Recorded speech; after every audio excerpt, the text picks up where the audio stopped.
There we go. Okay, great. So welcome everyone. Before we get too into this, I think most of us have been involved in Zoom meetings and Zoom everything for the past year. But for those of you who have not been, let's go over just a really quick bit of protocol and kind of etiquette for Zoom. I've gone ahead and muted all of you. So please, you shouldn't be able to unmute yourself, but if you have that ability, don't use it, please and thanks, so that we don't interrupt Jaime while she's trying to give her presentation tonight. If you want to keep your video on, please, if you're on Zoom, please feel free to do so. We'd love to see your faces if we can. And if you have any questions, if you are on Zoom, if you hover your mouse over your Zoom box on your computer screen, a little black bar should pop up at the bottom, and it should have a little chat box. And if you click on the little chat button that's there, it should bring up a white box on the, I believe, right-hand corner of your screen. And you can type in your question there. And you can do a question at any time throughout the presentation tonight. It won't interrupt Jaime at all. I will be monitoring all of those on the back end. So feel free to enter your question as soon as you think of it. I know by the end of a talk, I often forget my questions. So I encourage you to ask your questions sooner so that you don't forget them. And we'll make sure they all get answered at the end. For those of you who are on Facebook Live, hello, thank you for joining us. We're really excited to have you. If you have a question similar to Zoom, please feel free to type it in the comment box, which should be probably underneath or to the right-hand side of the video as you're watching it on Facebook Live.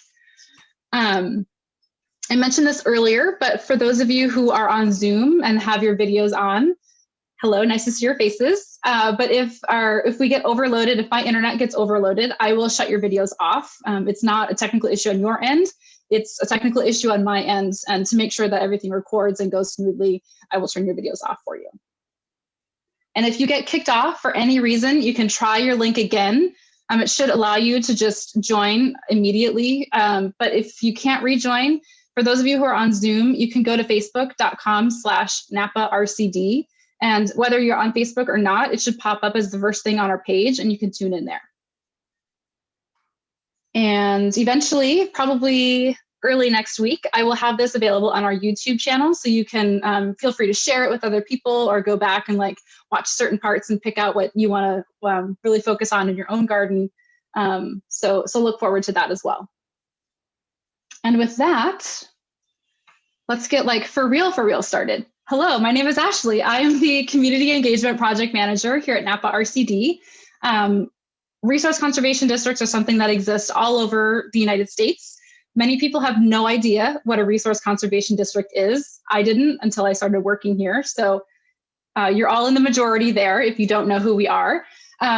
We do a lot of different things, from youth education to vineyard technical assistance to water-wise landscaping, all different kinds of stuff. But really what it boils down to is helping you care for the land, water, soil, and wildlife here in Napa County.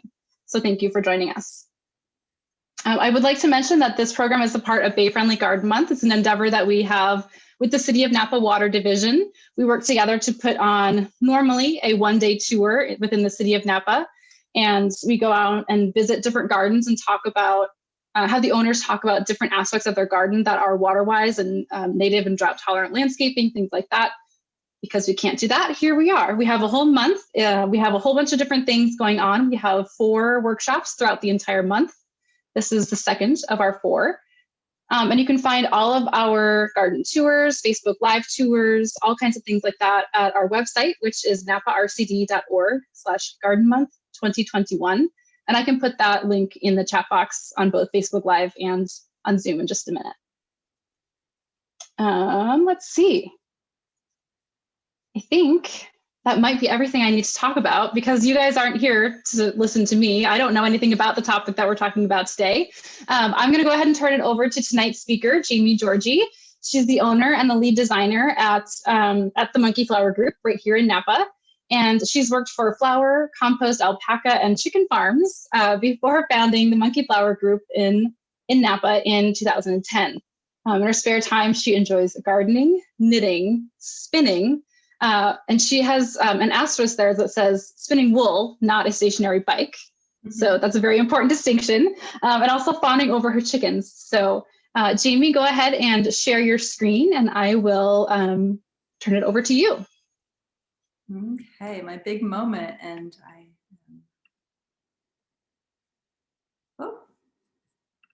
sharing the wrong screen.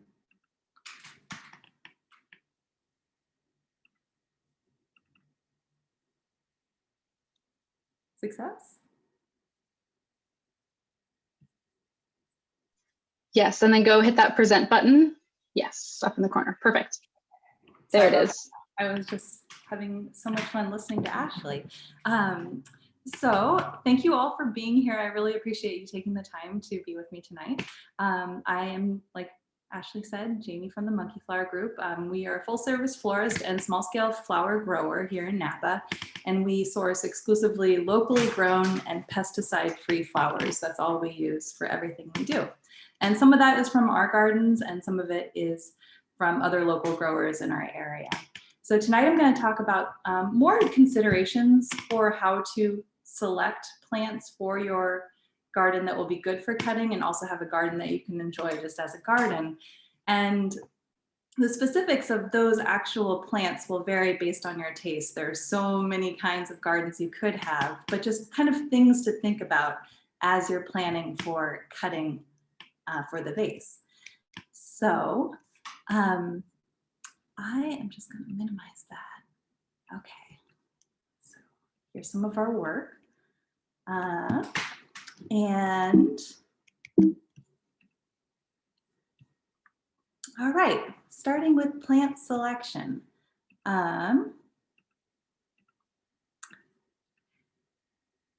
You're going to think about kind of what sort of soil you're working with, exposure, space, all these different things. But most important, I think, for vase arranging or for plant selection for the vase specifically, I would say is propagation methods.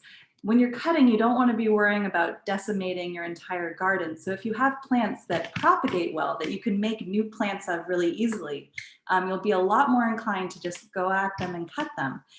So things that propagate by root cutting, it's surprising how many things, if you stick them in the ground, just clean up the bottom of the stem and put them in evenly moist soil and keep it that way. Just be patient for a couple months. So many of them will grow roots. And once you play around with that, and I mean play around, just see what works and be aggressive about just starting some new plants, just, 20 at a time and 4 in a box of evenly moist soil and see what happens. Once you find some plants that you love and that propagate well, you can make as many of them as you want, and then you'll be able to cut them really easily. Another, without fretting about like, oh, I paid so much for this plant. No, it's a free plant. You can make more of them. So propagation from root cutting is one way. Things that reseed really readily is another great plant to think about. So there are a lot of California native annuals that work well for the vase and that reseed readily. So they're propagating themselves for you. You don't even have to worry about it. Like Clarkias are a really good example. Lupins are a good example. California poppies, as long as all those flowers, you really want to be careful how you present them so that it's clear that you're not just clear cutting them from the roadside, but they actually are a really good option for a readily reseeding annual that will just fill out your garden and give you lots of material to cut from. Water is another consideration. If you can find some plants that take less water or take the same amounts of water and really group those plants together so you're not overwatering something that could get a lot along with a little bit less water. That's basic planning for your plant selection, but it's something to think about with every single plant. Like, what kind of water does this need? And seasonal rhythms, like, are you someone who's more busy in the winter time with work, whatever you do in your life? Do you travel? Or are you someone who's more busy in the summertime? And you can kind of plan according to when you'll be home or and able to spend the most time in the garden and in the house enjoying your flowers. So if you are someone who likes to entertain in the summertime, plan for planting a lot of things in the summertime that you can enjoy. If you're kind of busy in the summertime, but not with entertaining, just buy those flowers from the farmer's market and focus on the winter time for flowers that you might enjoy, have more time to enjoy if that's a quieter time for you. Another plant selection consideration are color. So if there are colors that you are drawn to naturally, just really lean into that and just have a garden that's kind of like what people call a capsule wardrobe, I've heard it called, where everything in your closet goes with everything else. You can do the same thing in your garden, where it'll take a while, I think, for you to get a feel for how the colors play together. But once you get a feel for it, really lean into that. So you know that when you go out into the garden, anything you cut is going to go with anything else to some extent. Maybe you're someone who likes every color, and that's just not going to be as a natural of a development, because you might want to do different color palettes from different occasions. But you can do a lot with, like, for example, this palette I have going here. I was able to use these iris in a way that it was maybe like a little bit more fun and sexy than if I had combined it with, say, like white, and you could have gone very somber and elegant. So working with the same materials by omitting or adding one really strong color, you can really shift the feel of an arrangement. And then scent and shape are something else to consider as you're selecting a plant. If you have a lot of different contrasting shapes, I find that the arrangement kind of makes itself, because there's a lot of interest provided by having a tall, long shape of like this buckeye here in the second picture, or a big fat round shape from a rose. Those two shapes together can really create a lot more interesting arrangements than if you had all tall, long shapes. So if you had snapdragons and buckeyes together, which are both a vertically oriented flower, they're not going to be as distinct in the arrangement and look like two different flowers. It'll just maybe look a little messy and confusing, though you might not have an idea why you feel like it's messy and confusing, but that might be one of the reasons. And then scent. Some people love scent, but some people are sensitive to scents. So just know that about yourself and select plants accordingly, because it becomes very important. Okay. Whoop. I'm sorry. And then when the flowers are available, and I have a resource, CalFlora is a really wonderful resource for just searching for a plant, and it will tell you when it blooms, what kind of natural environment it usually is found in, and that kind of lets you get a feel for when it might bloom in your neighborhood. And then, do you want the flower to be available for certain holidays? Like, again, if you are someone who always has a big 4th of July party and you want to have flowers for that, maybe just kind of like try and hit that early summer window. You might not hit it, but just a fun thing to think about, or Mother's Day. And then a harvest window, I find it's really helpful to think about that when you're figuring out what plants you like for the vase. A plant that has a really long harvest window that you can harvest over, say, a month, rather than everything blooming right at the same time, that really helps you use those plants to their fullest extent. So for example, here's a picture of our garden manager, Molly, picking narcissus. If they bloomed all at once, we would be eating narcissus salad, as they say in the florist trade. You can't sell them all, so you just gotta eat them, which would be bad because they're poisonous. But in any case, they don't bloom all at once. They gradually bloom, and we just pick every day. And that way we're able to move them out into the community, or we would be able to enjoy them on our table. So a long harvest window is great. And then also thinking about other sources for things. So if you're thinking sunflowers, for example, they're a really great cut flower, and you could probably grow them easily, and that would be nice. So it's a good option. But you can also go to the farmer's market and almost always this summer get sunflowers. So just kind of thinking about, oh, well, where could I get this easily from a local grower, and specialize yourself in something a little bit harder for you to find.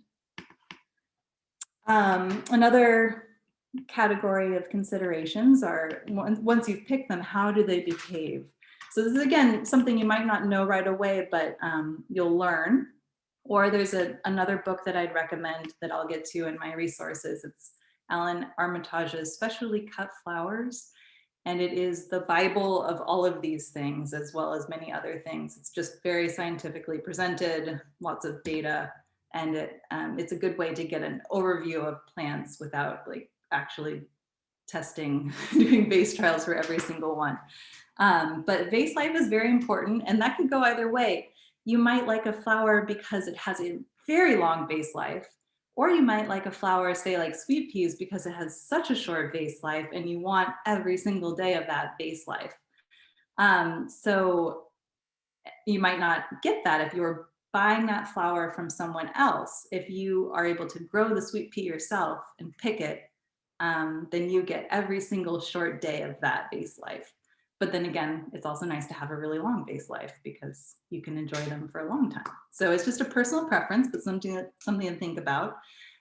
Heat tolerance is another thing to think about. You might have some flowers that don't hold up well in warm environments, which becomes a problem if you're entertaining outside. So something to just think about, is this gonna be a little bit durable outside, or will I have to baby it? So that can make or break a selection for us. Senescence, which means as a plant dies, that's the process of forming the fruit. The flower will form a fruit, and it will either do that in a pretty way or a really messy, gross way. So tulips, for example, die beautifully. They just like splay out and they do these crazy like Dutch painter twists with their petals, and it's really beautiful. Other flowers just kind of rot in situ. And so it's something to think about. It like, if this is going to be on display somewhere, how do I want to watch it die? Shippability is, again, one of those things like vase life that goes either way. Like if it's something that ships really well, this is more if you're a commercial grower, you know, or if you're thinking of sharing it some way. It's a great thing if it's shippable. But on the other hand, if I'm a commercial grower and I want things that I can't get from someone else, like a sweet pea, they ship, but not super great, then I might be looking for something that doesn't ship. So it's just, again, something, it's just always different for different situations, but definitely something to think about for your own situation. All right. Now we're moving on to, once you've selected which plants you have a kind of good feeling about for all those different characteristics, how to arrange them in your garden. So succession planning, you can do that in a very strategic spreadsheet. This is week 1, this is week 52, and we're going to know every single week in between where we are and what we're taking out and what we're planning. Or you can just kind of generally have things in the same areas that are going to kind of bloom at different times, so the garden's always looking nice. For example, we have our narcissus lining all of our garden beds, and they look great in the springtime, but it's kind of a bummer to have those dead or, you know, dying leaves in your garden anywhere willy-nilly. So if you have them lining your rows, once they're done, you can press them down so that they're still getting the nutrients or the energy back out of that foliage. You don't want to actually cut it, but it just gives you a little more space to walk around on them, and they kind of blend into the garden while other things come up, look beautiful, and distract from the slowly yellowing foliage of the narcissus. So just kind of planning for different things to look great in the garden at different times. And then again, one of the reasons we'll plan for things that are dormant in a period to go close to pathways is it really increases the accessibility of when you're actually trying to harvest. So if you can see on this path here with the lilies on the right-hand side, there were also some narcissus underneath them that will go dormant, and now we can actually walk on that path a little better to access the lilies.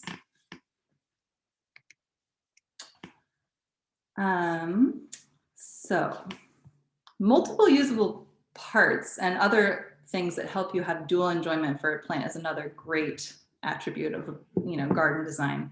So my favorite example of this is the silver bush lupin, which is the silvery foliage on the right-hand screen. It's a California native.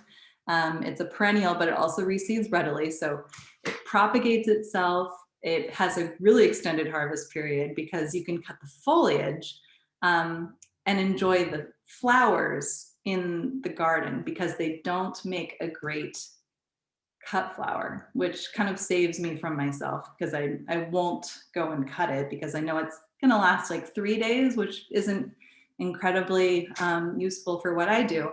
So it's nice to have something that has these kind of dual purposes in the garden. They look great as a display plant, but then the foliage is a real MVP in the wintertime when there's not quite as much going on. It's almost like a focal flower, though I can cut it any time of the year really, and it's pretty vase stable. Tapestry plantings or water zones are also a really great consideration. I tend to use native plants as a mulch, quote unquote, underneath some of my thirstier plants. And that kind of shades the soil, prevents too much evaporation for the irrigation that I provide for thirstier plants. They bloom and provide pollinator forage and habitat. They're really pretty. I can use some of the things. So I have a few examples of that. But just kind of finding plants that have similar needs and will grow together to create a nicely covered soilscape, rather than having exposed soil that is more susceptible to evaporation and erosion and those things. So it's both beautiful and very practical. Things that require hard pruning are great for cut flowers because if they weren't great for cut flowers, you might not ever get around to that hard pruning.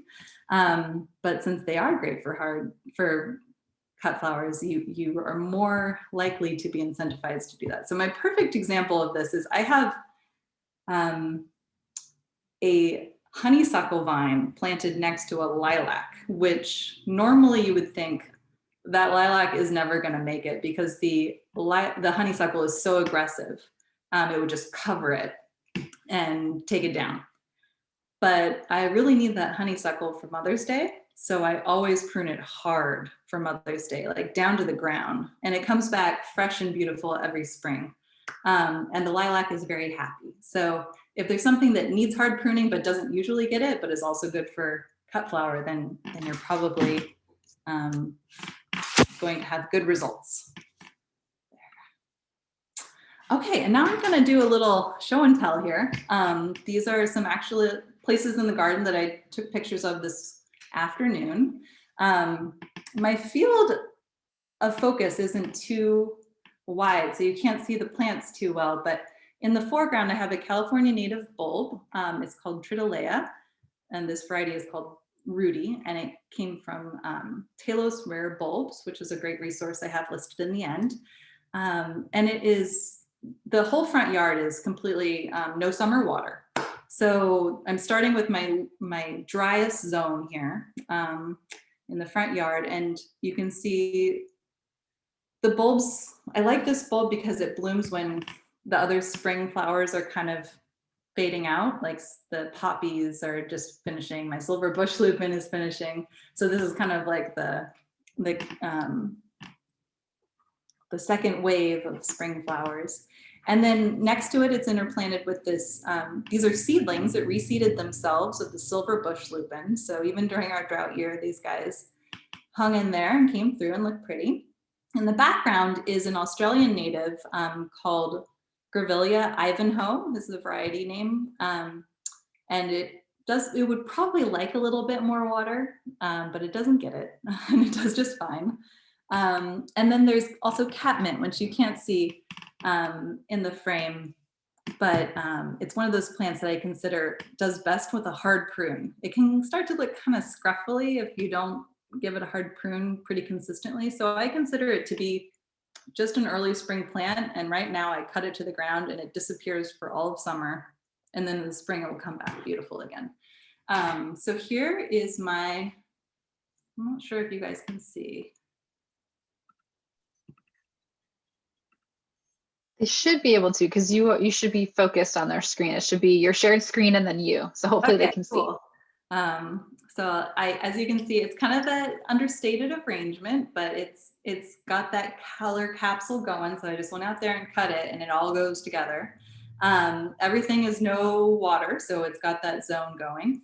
And these have readily reseeded, and the Tritolea, I'm hoping, I always let them go to seed when I don't use them, hoping that they will reseed. But other than that, I think they also continue to reproduce vegetatively, or their bulblets are making new little bulblets. So yeah, I think that, you know, it's easy. It's all water wise, and we have lots of different shapes playing together to create kind of an interesting, subtle arrangement. So that's my first zone there. This is the second zone.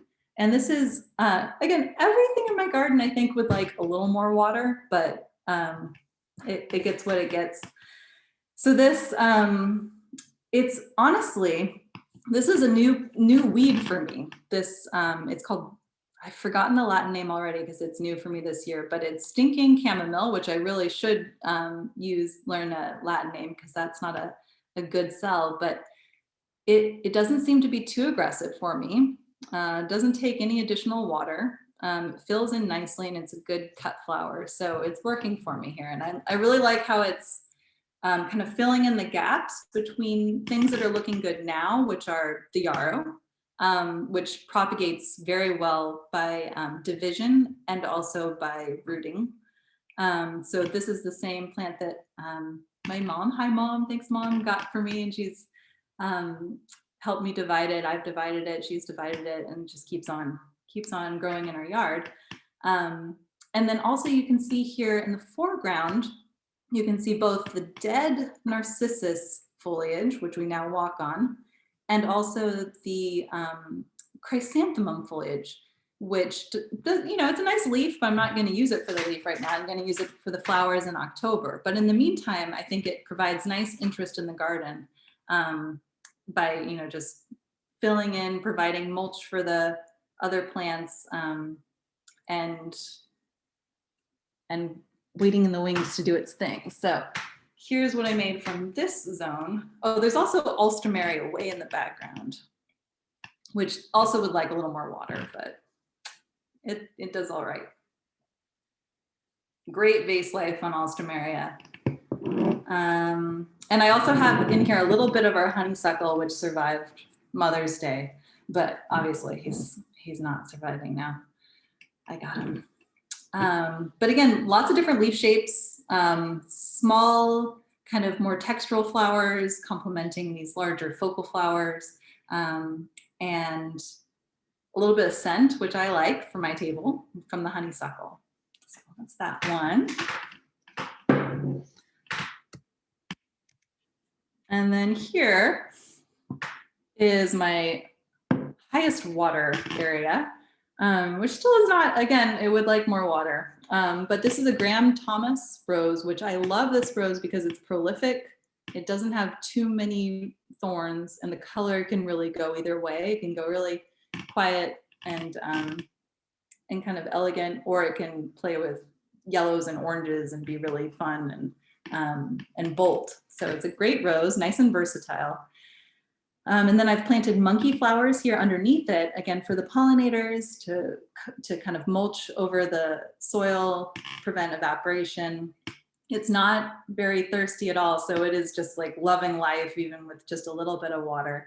And then you can't see too well, but there's also a California buckwheat in here that will provide some good forage a little bit later in the season. And then these Lavenimous Nigella, they are a readily reseeding annual that is a great, it's great because if you miss, it has a really great extended harvest. So if you miss the flower, it forms a beautiful seed pod and is just as useful as a seed pod as it was as a flower. So really a good, I'd say, month of a harvest window, where at any given day, you'll have some that are flowers and some that are pods. So And then you can see there's other things here that aren't doing anything, but I feel like they're still contributing to the beauty of, I really like leaf shapes and how they play together. So the iris here, they're done. And they looked really pretty when they were blooming, but I still think they look nice, just being a nice leaf shape to provide some contrast. So here's what I made with this little section of the garden. Got my big, thirsty, and really roses are pretty adaptable. They'll get away with less water than they should have. And these frothy textural Lavenimous, my favorite little monkey flowers, which actually hold up surprisingly well in the vase and have a nice long harvest stage, because each little whirl of flowers, if these have opened and started to fade, if you just clean them up on the bottoms, the top ones will continue to open. So surprisingly long vase life on those guys. So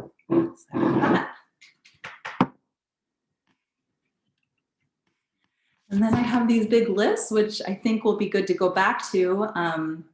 If you want to take a look at any of these, it's a lot to take in, but these are some great resources, both for design, the fresh from the field wedding flowers. Erin Benzakind has a lot of information on her blog as well, or it's not a blog anymore, it's her website. She's just doing wonderful things for the local flower movement, growers and consumers alike, helping connect them and providing great information for both groups of people. So she also has some beautiful coffee table books that are, about dahlias or growing seeds. And those are beautiful and helpful. I think this one for design is probably the best for sure, but also it's one of my favorite resources that she has in general. It's really good information. This is the Bible that I mentioned, Specialty Cut Flowers, the Production of Annuals, Perennials, Bulbs, and Woody Plants for Fresh and Dried Cut Flowers. It has everything.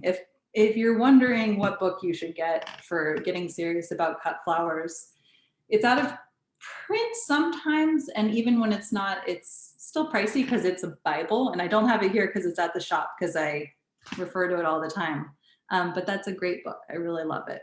And he has a really great tone on he's very entertaining as well. So it's a Bible and it's dense, but then it's also little gems of humor and such. California Native Plants for the Garden. This is a really good text. In particular, there's so many great books about native plants for the garden, but we do like this one. It's not the only one.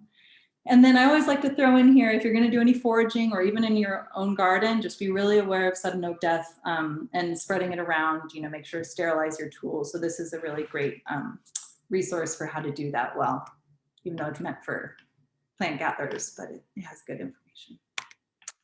And then there are so many places to get plants. I mentioned CalFlora. That's a really great place to get, plant descriptions and distributions, but also nursery availability, which I didn't know about until recently. But certain plants, they'll let you know where you might be able to find it, and I've had good luck with that. Larner Seeds is a really good place for finding native seeds they also have really good descriptions on whether or not they think it will work well for the vase. And we're trialing a few right now that I'm not prepared to endorse wholeheartedly, but are very promising. And then the Native Plant Society in Napa, they have plant sales and are also just a great place for learning more about native plants if you're new to them, which are always great for a water-wise garden.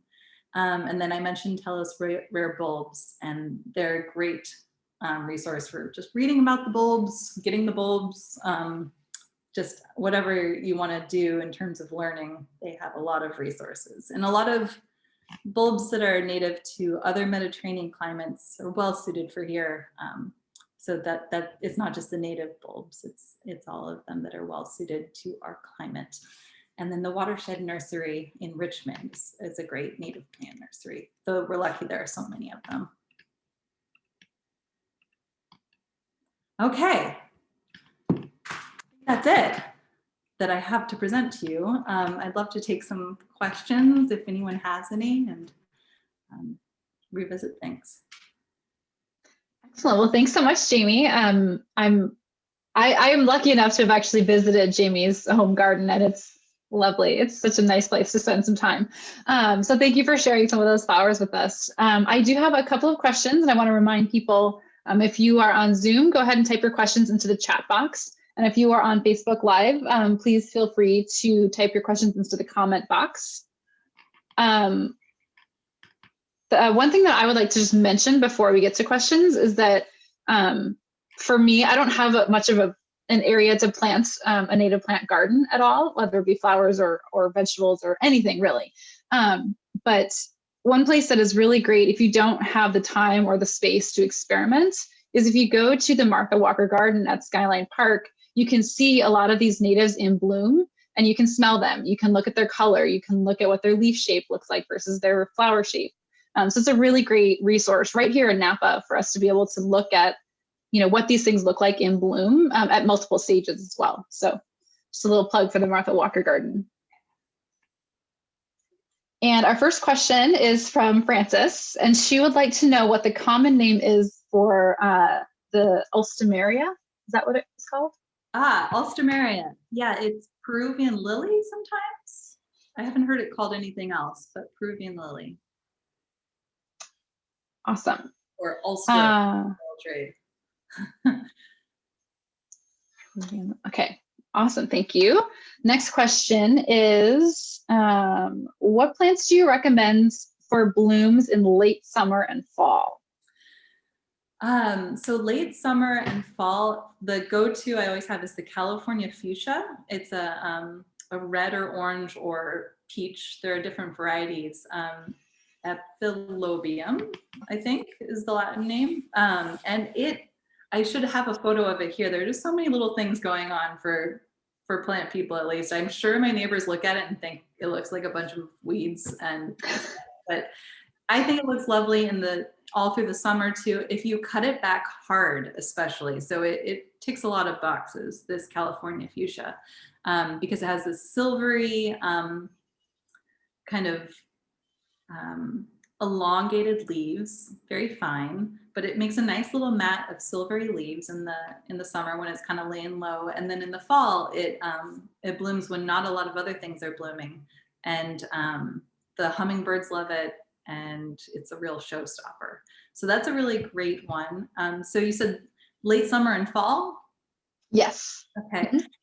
I know that it is cliche, but I'm a big fan of chrysanthemums, especially because they're very they propagate very readily. They're very obliging, so it's a good plant to learn how to or experiment with taking cuttings of plants.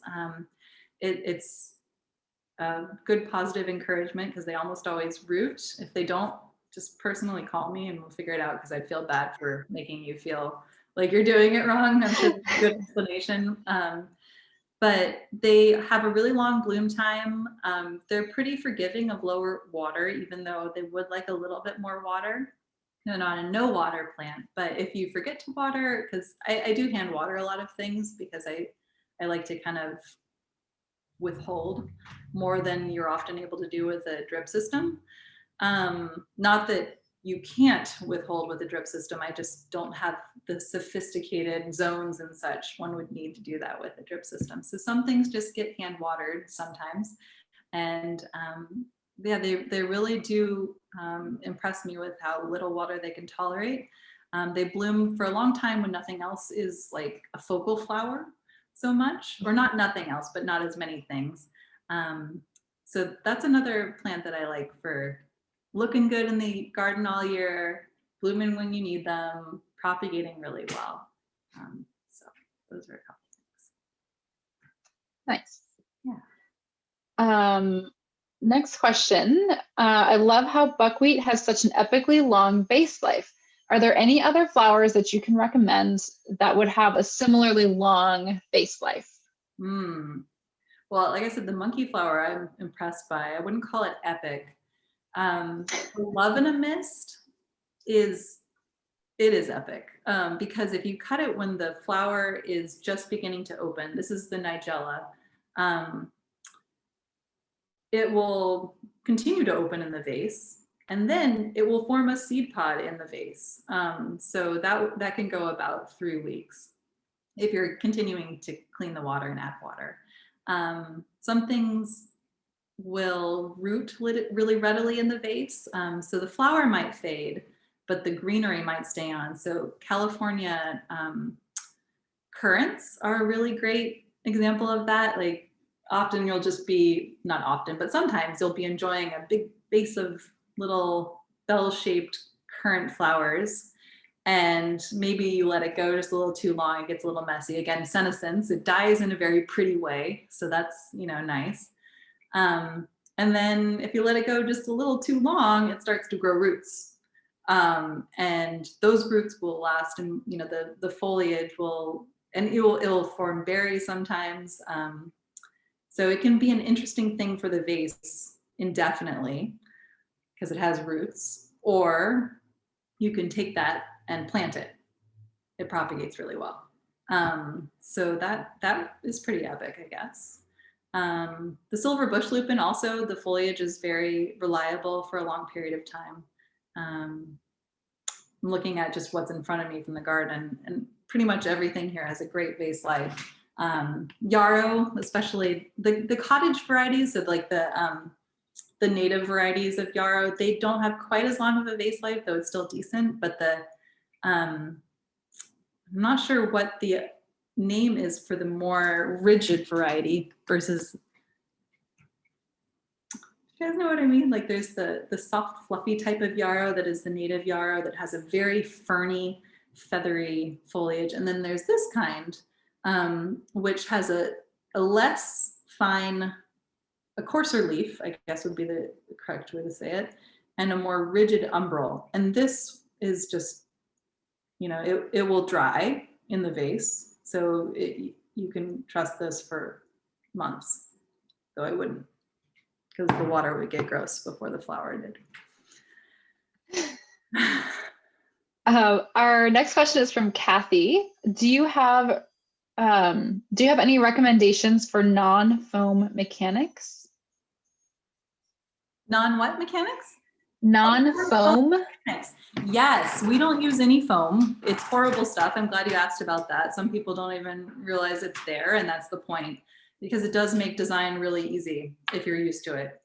But there's no need to use it because it's awful stuff that doesn't biodegrade and has all kinds of awful chemicals in it. So mechanics, a huge part of it is vase shape. If you're working in something that has a more tall and narrow shape rather than a wide and low shape, it's just a lot easier to keep the stems in place. They have natural barriers to their stems. If you imagine their stem, you know, if my arms are stems, if you have a low flat vase, they're going to splay out like this, and it's a really it's an easy slip here on the side of the vase to just go the rest of the way and pop out. So if you have something more vertical where the stems are already more upright, then they're going to be a lot more secure without any kind of mechanical intervention. You don't even need chicken wire. You know, you just a nice deep vase with more vertical sides will keep everything tight. And that's one of the reasons I use these little bud vases. The arrangements really make themselves. They have a narrow opening and a wider base, and it allows the flowers to expand while still keeping them nice and secure. So I think the number one mechanical aid to think about is your vase. But beyond that, sometimes you want something that is nice and low so you can set it on a table and still be able to talk over each other. There are vases that work well for that, things that would kind of indent at the top and still, so it's more like a little bubble shape. But at that point, you're really going to be better off if you either use what we would call mechanical greens to create a good lattice work to work into. And there are really great California natives for mechanical greens, Coyote Bush. A lot of people don't love Coyote Bush, but it's a really beautiful plant. It's, I think, it is low water. If you prune it aggressively, which I do, it comes back fresh and clean with very little water. And in the growing period, the edges of it are even like tinged with red. And it's just a very interesting, subtle addition to arrangements. And that makes a great mechanical green because it's fluffy, it has a nice clean bottom of the stem, cleans up nice. It's long lasting, and it's pretty neutral. So you don't want something that's too showy, because you're going to use a lot of it to create a base that you'll then work into. So mechanical greens are a good next step. And then chicken wire is kind of my last resort. I don't like to work with it because even though you ask for the chicken wire back, you usually don't get the chicken wire back. And then you have to use more chicken wire. And it's annoying to waste the product and reform it. But chicken wire does work. No foam needed. Does that answer the question? I think so. Okay, cool. If it didn't answer your question, Kathy, feel free to type it into the chat box. More answer needed. Our next question is from Sherry. I have limited space, so all of my gardening is container based, and I have I feel like I'm twins with Sherry. I have limited space, so all of my gardening is container based, and I have black thumbs. What are a few hardy plants that I could start with? Ooh, so there are so many things that could be causing problems, like, and none of them are serious, but if it's something with water, if you find they're drying out too quickly and they're kind of dying in like a crispy way, then maybe consider something a little bit like a larger pot will be able to retain more water. Mulch on top will be helpful. Not planting too many plants in one pot so that they get root bound and can't hold the moisture. And possibly integrating, I found a lot of the soil mixtures, I don't really know what's in them. I can, it says on the back, but I so far have been very happy with mixing city compost with vermiculite, which helps maintain a little bit of moisture in the soil mixture and regulate the moisture, and some air gaps for the plant's roots to get oxygen. But as for specific plants, any of those plants that propagate really readily seem to do well in containers too, like monkey flowers, California verbena. Succulents are often, I use them kind of more like a mulch, but they're misleading because I think that they take more water than people realize. So, and you don't know until it's too late that they're in distress.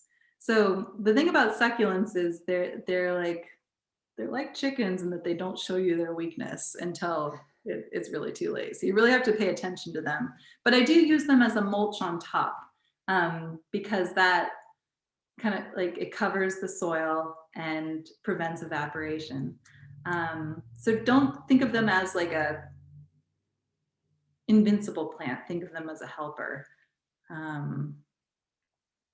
Yes.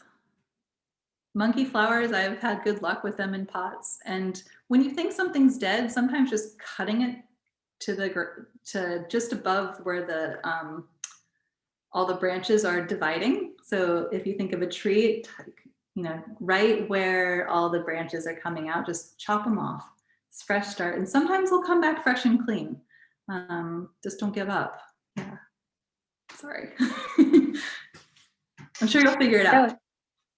That's good advice. I saw Sherry has her video on Zoom, and I saw that when you said succulent, she did a little cringe, and that's exactly my experience as well. Yeah, I think people are like, oh, succulents, so easy. Well, they're easy to not kill for like 3 months, and then yeah, they die slowly. Yeah. You are in good company, Sherry. Yeah. Don't worry. I have killed a lot of succulents. Neglect. Yeah. Laura would like to know, what is the plant on your porch in the photo on the right? Mm-hmm. This is a great plant. It's Ceanothus. I believe it's skylark, but I could be wrong for sure. And it has this, I prune it that way. So it's a low mounding shrub, but I'll take like a branch and just like casually put it up on the porch, and then the next year it will grow up, and then I'll just like pick my favorite branch from that and kind of put it higher up and kind of weave it in. So it's been forced to do this thing. You can see it from if you look through the showy silver bush lupin in the picture on the left, you can see it next to my number 80. It's climbing up like that, but that's not its natural habit. So I just kind of contrived that. But it seems to work. You can do that with a lot of shrubs. So Kathy, I think, has partial a follow-up from that first question where she says, great job answering that first question. Awesome. And she says, I have also used Excelsior. The whole thing can go in the compost, which she thinks is similar to the idea of, this goes back to that mechanical question. Like shredded, is that shredded paper or shredded something? I'm not sure. I'll look that up. Kathy, we may need you to give us one more comment in this comment section. So she says that the whole thing can go into the compost, and she likes the idea of that. So it's similar to the idea of your idea of Coyote Bush. Cool, great, yeah. And Laura says, thanks for the clarification on the ceanothus, because the climbing was a little confusing, because you're right, you normally see it as a shrub, and seeing it climb like that is a little bit different. Yeah. And Kathy says, yes, it's shredded wood. That Excelsior is shredded wood. The one thing I would be careful of for our applications and a lot of home applications, if we're designing ahead of time, the reason we do use the chicken wire instead of maybe shredded wood, is anytime there's bacteria growth, it's going to drastically reduce the vase life. And so we try and keep the organic matter below the water level 0. So it might be sterile enough that it works well. I'd have to experiment with it. But that's, if you ever notice that things aren't lasting as long as you would expect them to, that might be a consideration. And like if it smells a little bit like a little sour, that could be the problem. But it also, I can see that working really well. I'll have to look into that. Yeah.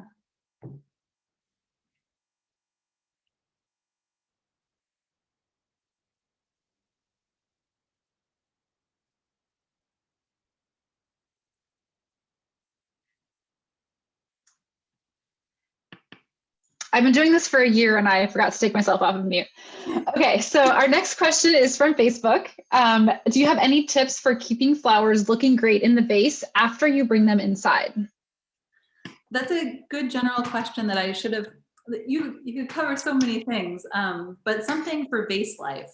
In experimenting with vase life, one of the most important variables is how well hydrated the plant is when you harvest. Like, has it been watered recently? Is it stressed? If it's not stressed, it'll have a longer vase life. And when you cut it, you can do it in the morning when it's cold, or you can do it in the evening when it's cooled down again. I prefer to do it in the morning. You do have to be concerned about like dew settling on things, because that can contribute to botrytis, which is the bacteria that will, if there's any kind of bruised petal, it will feed on that and diminish the vase life. So you do want to look out for too much moisture in the morning, but it's generally not too much of a problem. In the evening, plants are typically a little bit more stressed. They've been through some wind, some heat. They're not going to be as perky when you cut them. So cutting them with a nice fresh cut directly into water so they can start drinking again. And definitely avoiding picking beyond the heat of the day. Like, I get this like spidey feel when I'm out there. I know it's too late to be cutting, and you can just feel those plants transpiring. Like when the water is already moving off of their leaves and into the atmosphere, there's that tension in the water, in the stem, that allows them to move water through their stem. And it's based on surface tension. So once you have water exiting through the pores of the leaf, it's just going to keep going. Once you cut it, it's going to keep, the water is wanting to exit those leaves. So if it's already too warm, doesn't even matter if you put the plant already directly into water. It's just too dehydrated to recover. So don't push it with cutting in the heat of the day. Always pick when it's cold, and they'll last much longer. Awesome, thank you. Yeah. I think we might look at this as our last question. You sort of talked a little bit about this in the beginning when you were talking about like planting with like a capsule color in mind, but do you have any design tips to share when you're assembling your bouquets? Like, would you recommend sticking to 2 or 3 colors or 2 or 3 shapes? Like, is there like a rule of thumb? I know you mentioned maybe that one of those resources that you shared with us could probably help with that, but any quick tips? Yeah, so there are so many different preferences when it comes to flower design. I mean, there's so many designers doing different things.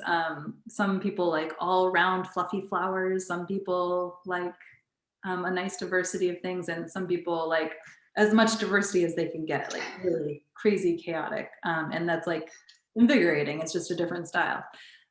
Personally, when I'm designing for the monkey flower group, and this isn't necessarily how I do things at home, because at home I sometimes like to do things differently. It's just like you have different food every night of the week. You don't always do the same thing. If you work at a restaurant, come home and make the same thing.